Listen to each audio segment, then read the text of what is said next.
Okay, great. So I'm Claire Robson from Simon Fraser University. I'm adjunct there, which means I don't get paid, but I do get library privileges. So, and I can apply for grants and run projects like this. I'm in gender, sexuality, and women's studies, and they have a very long and wonderful history in supporting queer rights. Oh, all right. So how come we're not advancing? Here we go. So here's my elevator pitch.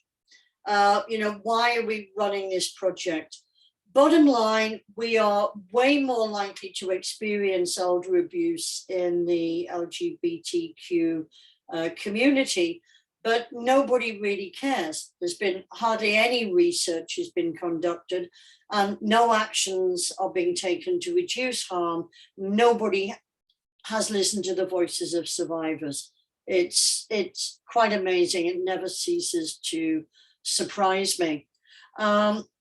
Why? Well, we're looking at the field of gerontology, and I know that some of you will understand that gerontology is a very medicalized field. There are a lot of problems associated with a very scientific approach. Gerontologists have traditionally really ignored first-hand accounts. They focus on science, on the data. They lump everybody together. Old people are essentialized, even though we're talking about 55 plus, right, which covers such a wide spectrum of aging.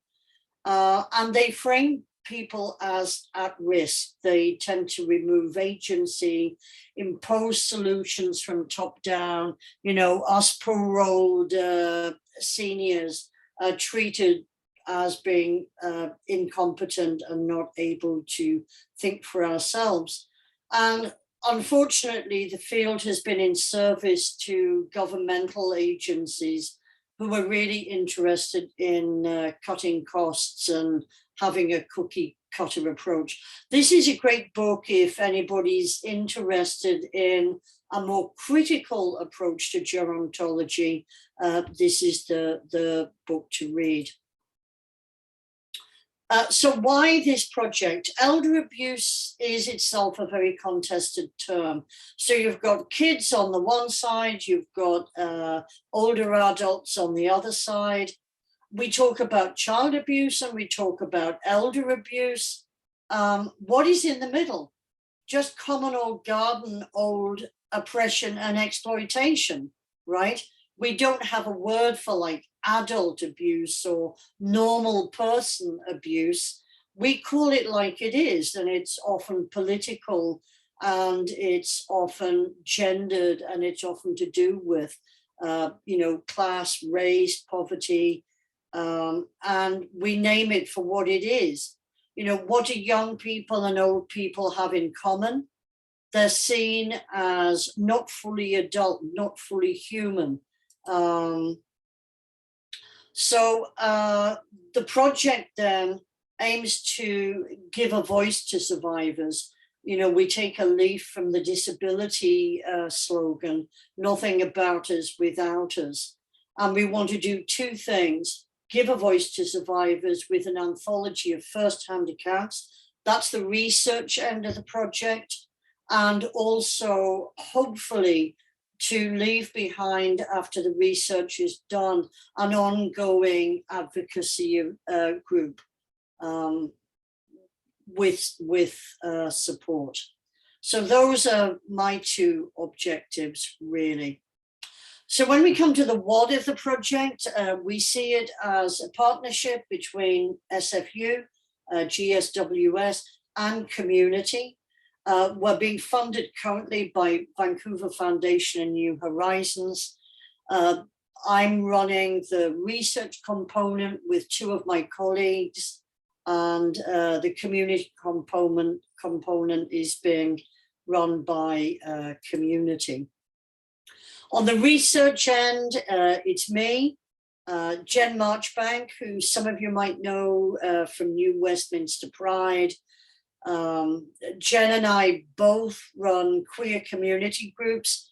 Jen runs Youth for a Change, a group of queer youth from 15 to about 25. And I, until a couple of years ago, ran Quirky, a group of queer elders. Gloria Gutman kind of wrote the book on elder abuse. She is internationally known as an authority on elder abuse. So the three of us between us covered quite a lot of bases. And at community, we've got Courtney, who runs the seniors end at community, and Anoop Gill, the new executive director. In terms of the interviews for the anthology, we think will be BC wide, and the advocacy group probably in the Lower Mainland, all to be determined. We're having a focus group, couple of focus groups, and we're hoping that the seniors themselves will obviously help us on, deciding on the direction. Do stop me at any time with questions. I just want to be conscious of time and try and hit the high notes, but please feel free to jump in and interrupt me. So when it comes to definitions, we're using the definition from the National Initiative for the Care of the Elderly. So the mistreatment of older adults, and the key is within a trust relationship. So we're drawing a distinction between common or garden old homophobic abuse and insults and persecution, and we're limiting it to abuse that happens where there's an expectation of trust. And that includes both actions or lack of actions, which would typically be neglect.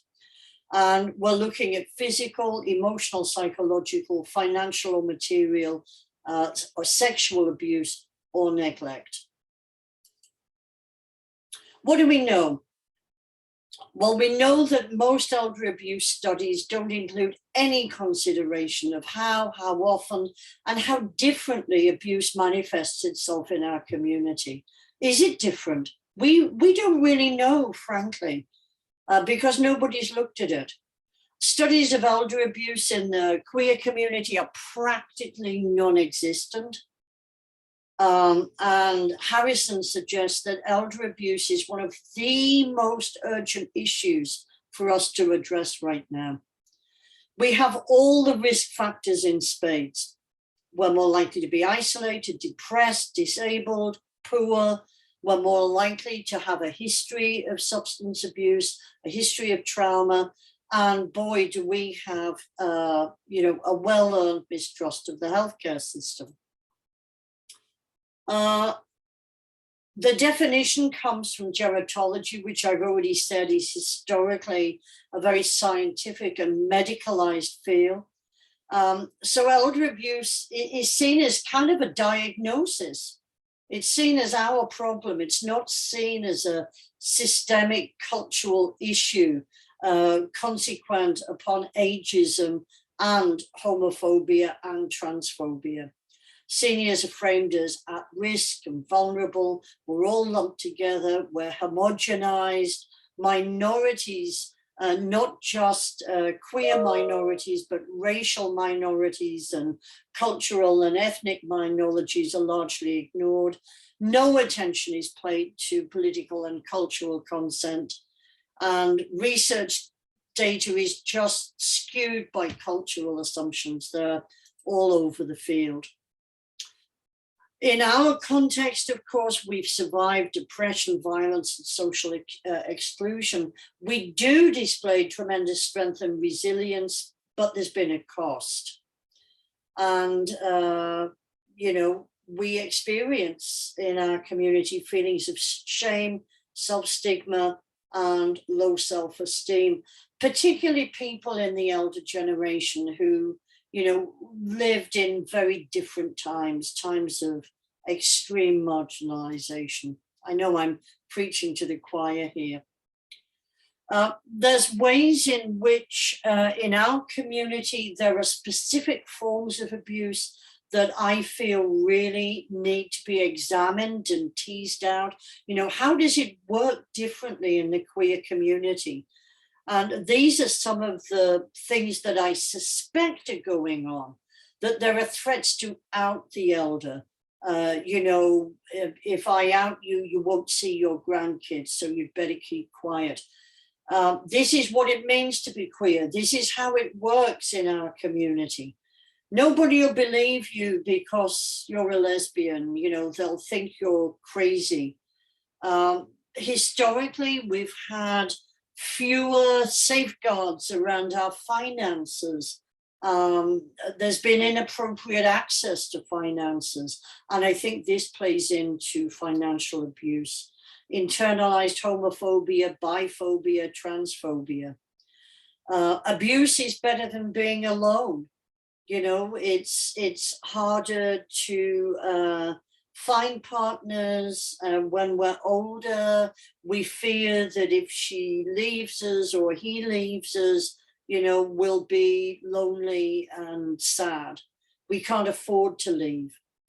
And in same-sex relationships, both male and female victims are perceived by social workers and police and healthcare agents as being less at risk. I already talked about the risk factors. They've been well researched. So the risk factors have been researched, right? And we know from other studies that we have the risk factors, but nobody's joined the dots really and said, you know, queer people, queer individuals are more likely to have all these risk factors. So are they being more abused? We don't really know. There's a recent study out of Atlanta that suggests yes. And I feel yes. I'm pretty certain we are more likely to be abused and that it's happening. And, you know, we just don't know about it. And then you've got to put that with our experiences of the healthcare industry. And we know that we do get negative reactions still. Still, we are more likely to get negative reactions. And they've clocked on a scale of, you know, condescension on the one hand to outright rejection on the other hand. We know that as queers, we're less likely to go to the doctors to seek healthcare. We know that reporting abuse exposes us to microaggressions. And because we're less likely to go to the doctors or the hospital, we're less likely to be aware of programs, projects, or information that could help us. All this is a matter of record. And, you know, unfortunately, our own culture doesn't have a strong history of supporting elders. It tends to be youth orientated and at times positively ageist. And again, this has been pretty well documented in the literature. So how did I get into this? I don't identify as somebody who has been abused, but in 2017, Gloria Goodman called me up to her office because she had landed a grant from the CREA, the Council to Reduce Elder Abuse. She landed a grant to work with queer elder abuse. And she suddenly realized she didn't know anything about queer people. She suddenly realized, you know, I don't know queer, but I'd been on a panel with her. Stephen Quinn did a series, Gay and Grey, and he invited me to the panel, and I was sitting next to Gloria, and we got on like a house on fire. So when she landed this money, she called me up and said, have you got any idea how I can spend this money? I mean, it's a activist's dream, right? So I said I sure do. It'll be an intergenerational project, and it'll be an arts project. And Jen's group, the Queer Youth, and my group, the Queer Elders, partnered on this project where we designed videos and posters. The first materials in Canada to be produced on queer elder abuse. The first. Here they are. We did it on a shoestring. It's been the little project that could. It's gone viral. You know, we've been doing presentations all over the world. They're still available. You can download them right here at the Gloria's website. So check them out. The videos are pretty cool. Short videos. Pat Hogan, if anybody knows Pat, and I star in one. Pat's the abusive wife and I'm the abused wife. It's pretty cool. So our launch was just decided yesterday. You are the first to know that we will be having the launch on March the 8th. It's open to survivors or to any old, elderly, or senior people wishing to know more. So this is not kind of for organizations and healthcare workers. We're going straight in with elders and hopefully survivors. I will send you a link in due course. You're on my contact list. You can't escape me. What we need desperately, and we really need this desperately, is contact information for social media sites and organizations. Our big challenge will be finding participants. In the last project, we were racially and ethnically diverse, and we didn't find one survivor that came forward. Usually, you know, when you're doing a project, somebody will come up to you at a town hall or a meeting and say, that was me, you're talking about me. We did town halls across BC. We went to Kelowna, Victoria, the whole of BC. I think we had one person who disclosed because of the levels of shame and stigma. It's one thing to identify as queer. It's another thing to identify as racially othered, but it's quite another thing to add the level of stigma and shame that being abused. Even the posters, all the posters were people who had not been abused, and they said how difficult it was to have their face on a public poster identifying that way. So we really need your help in finding these people. Their voices need to be heard, and I really do believe the time is now. I'm very passionate about this project. So that's me. Please, questions if you have any. I have a question, Claire. It's Lisa. So since we were just talking about the kind of language barrier stuff, are you translating? Are you putting it out in different languages to the different communities? Yes. Hopefully. Of course, cost is always a big issue. I'm working on this pro bono. Gender, sexuality, and women's studies is the least funded department at SFU. Community does have a little grant money, and as we go forward, hopefully we can get some translation. As you see, that was a big priority for us in the last project. It's very important. Well, I would just say that may not be something you necessarily have to pay for. Within different organizations, there might be people who would do the translation for you. Yeah. I'm making notes. This is so like the JCC, we have people who are fluent. We have people who are fluent in like 30 something languages, but I'm thinking particularly in Hebrew, because we have an Israeli specific list of people that That'd be great. I know that the Marpole, there's a South Vancouver Seniors Network and the Marpole, I don't remember, is it the Neighborhood House or I don't remember, but, they can translate into Mandarin and other, there's a Japanese cultural center. I think that you wouldn't necessarily have to hire a translator to try to get a message out. It'd be one thing if you're asking for someone to translate your entire research proposal, but if you're just talking about putting out an ask, trying to find people, just like Tamar said, Natalia at the JFS office can, perhaps translate something into Russian, as long as it's a small ask, you know what I mean? Yeah.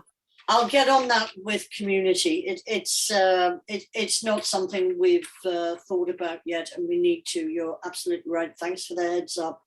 Well, you might as well use the free stuff you can get out there, particularly when you have allies who want you to be successful and find people.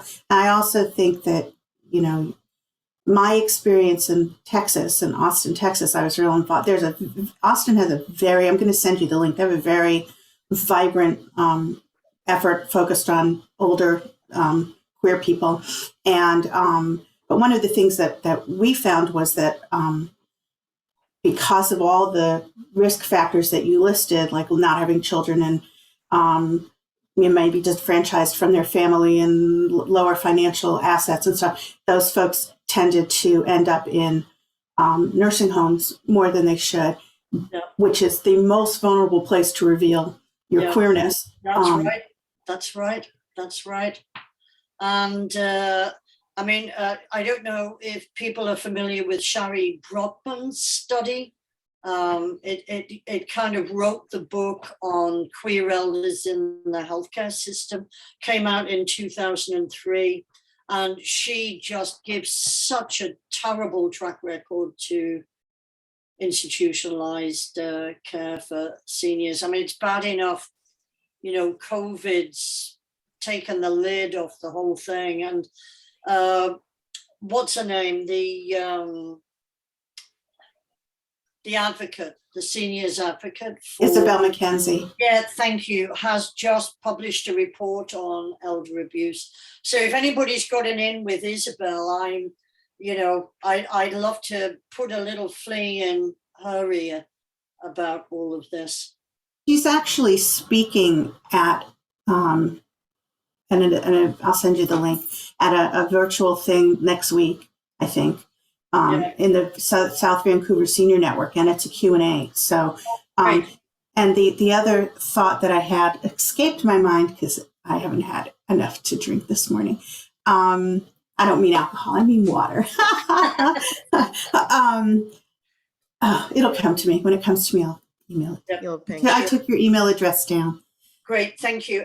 One thing that I didn't mention is the look of the anthology, which I'm quite excited about. What I hope to do is interview survivors, and then I'm going to work with them on the interview transcripts. I won't add any words that are not their own words, but I will help them organize their stories so they read like first-hand accounts.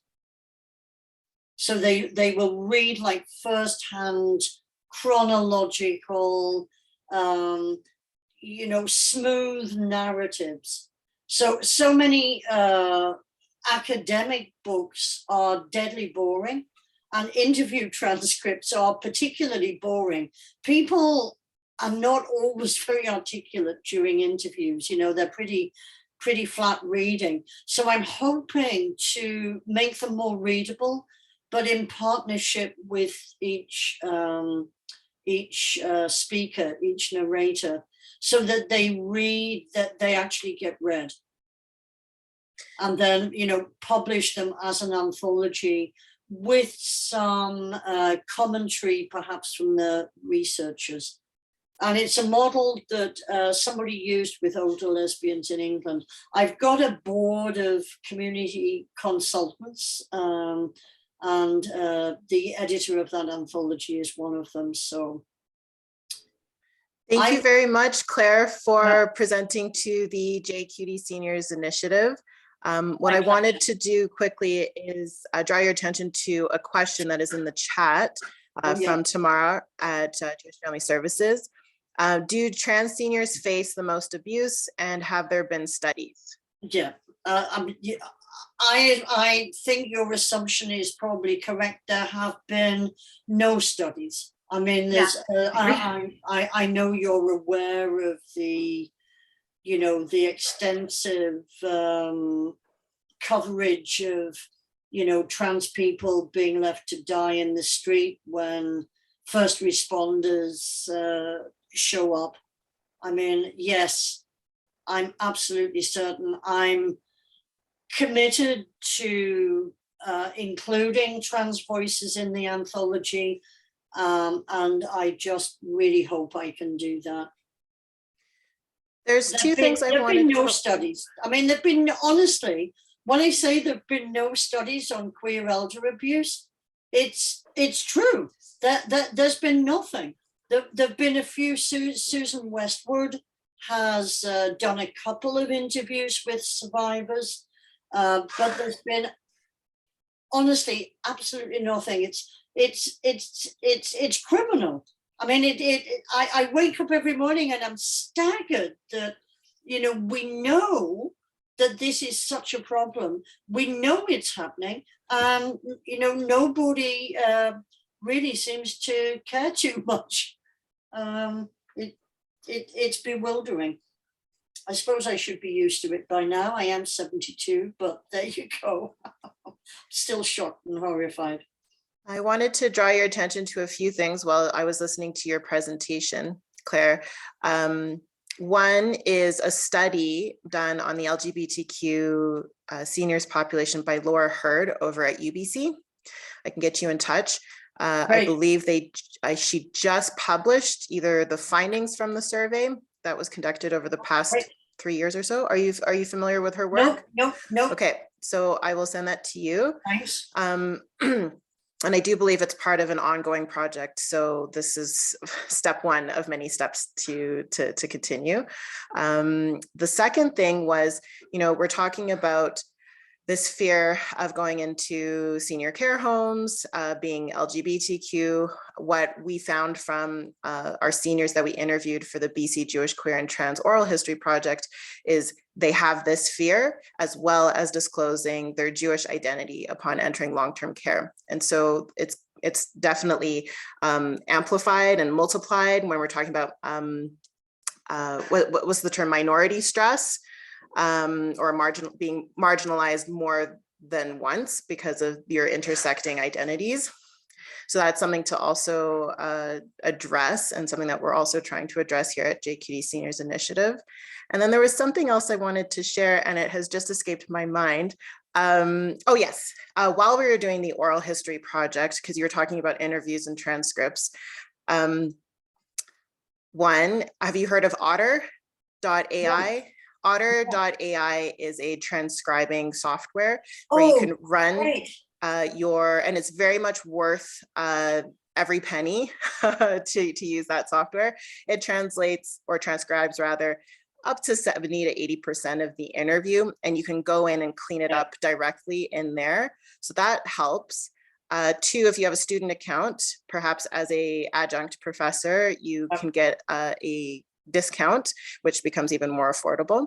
So that will help you with the transcribing. Can I ask, what about confidentiality? So I'm not too sure what the policies of Otter is, but we run it through there, and then as soon as we're done, we delete it on our account. Yeah, I tell you, getting ethics clearance for this project has been a nightmare. I'm sure, because you're going through SFU, and Laura Hurd would be an excellent person to help you with that. I've actually just got approval last week. Mazel tov. I'm sure that was a headache and a half. Yeah. And then the last thing I wanted to share is Laura actually hasn't had an issue getting LGBTQ seniors to participate in her project. She said it was a landslide number of people, and which was fantastic to hear. And I kind of went in with that expectation to the oral history project. Turns out we didn't have a landslide. A lot of people who are elders in our community don't feel it's safe to disclose that they're LGBTQ. So that's one. And then on top of it, you're asking for them to disclose the abuse that they face. Yeah. So it's a lot to do. It's a lot. It is. And the last thing I wanted to share, even though I said that the last thing was the last thing, but it's not. Today we are launching the Twice Blessed 2.0, the Jewish LGBTQ2SI plus initiative with JFS, Jewish Family Services. It's a needs assessment survey of the Jewish LGBTQ community in the GVRD, the Greater Vancouver Regional District. And there's a section that we have specifically for seniors, which is very exciting because we're looking for data, trying to understand better what the needs are of our elders in our community. What we can at JQT, and I'm sure everyone here who's involved with the JQT Seniors Initiative, is spread the word.